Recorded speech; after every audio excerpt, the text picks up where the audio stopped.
On commence avec Priscilla de Sainte-Christine d'Auvergne. C'est ça, Martine, que tu me dis que c'est dans le coin de Québec? J'ai pas vu ça sur une pancarte verte durant mes vacances, mais j'y fais confiance. Je la crois sur parole. Et, mon Dieu, je pense que j'ai du rouge à lèvres, c'est là. Non, ok, c'est correct.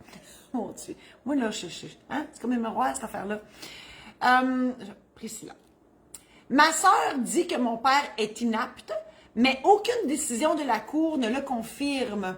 Sauf qu'elle a gelé le compte bancaire de mon père. Comment elle peut faire ça et comment intervenir? Bonne question, Priscilla. Martine va nous mettre des trucs, elle va nous partager des trucs, des outils que j'ai développés pour vous aider à faire votre mandat d'inaptitude, si jamais c'est votre souhait, ou celui de votre père. En fait, comment bloquer un compte? Je vous dirais d'emblée que les institutions financières, ils n'ont pas de misère à geler les comptes. Et c'est pas pour protéger votre père, c'est pour se protéger elles. Parce que pour aller jouer dans un compte en banque, il faut soit être le propriétaire ou avoir une procuration pour aller jouer dedans.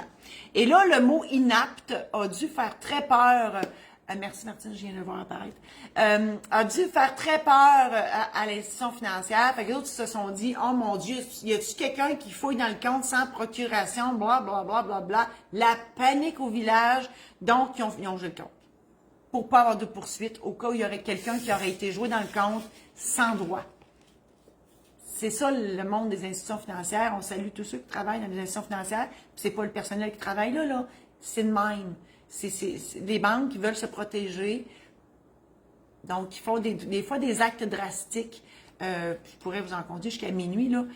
Il y en a beaucoup. Il y a des mots comme ça qui font peur aux institutions financières. Fiducie, succession, inaptitude.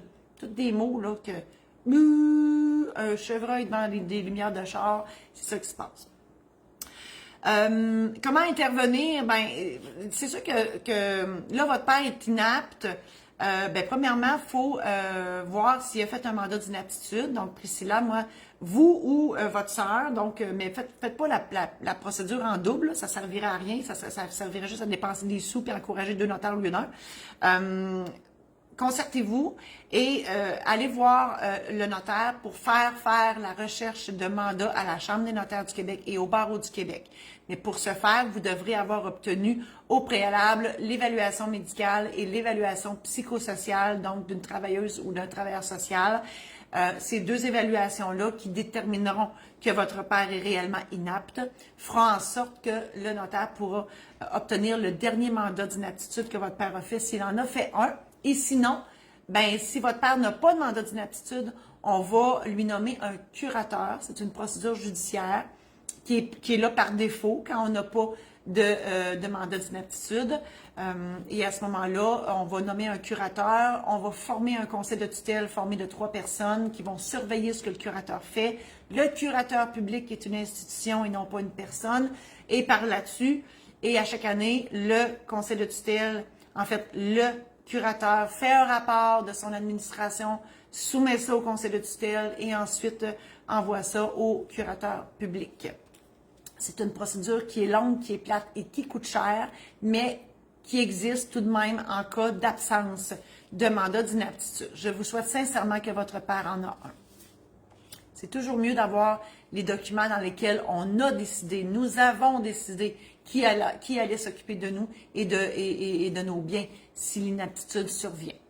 Je fais des rimes ce matin. Je vous invite à aller visiter mon site internet. J'ai hâte qu'il change. Là. Il est sur le point, c'est pas encore prêt. Là. Puis tu sais, là, je suis impatiente, mais ça s'en vient.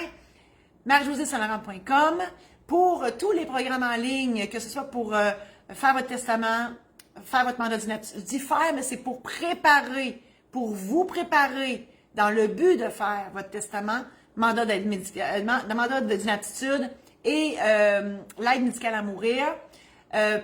Préparez votre mariage. Si vous êtes liquidateur d'une succession, il y a un programme en ligne qui peut vous accompagner là-dedans. Il y a aussi la trousse Protège-toi pour acheter votre première maison. Il y a une foule d'informations dans ça. Sur mon site internet de la Maison d'édition Saint-Laurent, Il y a, c'est maison d'édition Saint-Laurent.com. Il y a les aides mémoire. Donc, si vous ne voulez pas avoir le programme en ligne, mais vous voulez avoir quand même l'outil d'aide mémoire, ils sont disponibles aussi. Martine est tout en train de vous mettre les liens. Je vous invite aussi à partager cette chronique si vous pensez qu'il y a d'autres mondes dans vos amis qui pourraient être intéressés par cette chronique-là. Et bientôt, j'aurai aussi un podcast. C'est vrai, j'ai oublié de vous dire, mon Dieu, j'en ai donc bien des affaires à dire. Bref, je vais revenir là. J'essaie de couper parce qu'on fait du montage, puis là, il faut que je recoupe. Je vous annonce que je ne serai plus notaire. Je ne serai plus notaire traditionnel. Je mets la clé dans mes classeurs et je dépose mon crayon. Je serai dans d'autres projets. Je reste notaire, là. OK, on ne part pas en peur. Je reste notaire, je garde mon titre, mais je ne ferai plus de contrat de notaire à partir du 27 août. Mais vous allez me voir encore, inquiétez-vous pas. Voilà. Alors, merci infiniment d'avoir été là et on se revoit bientôt.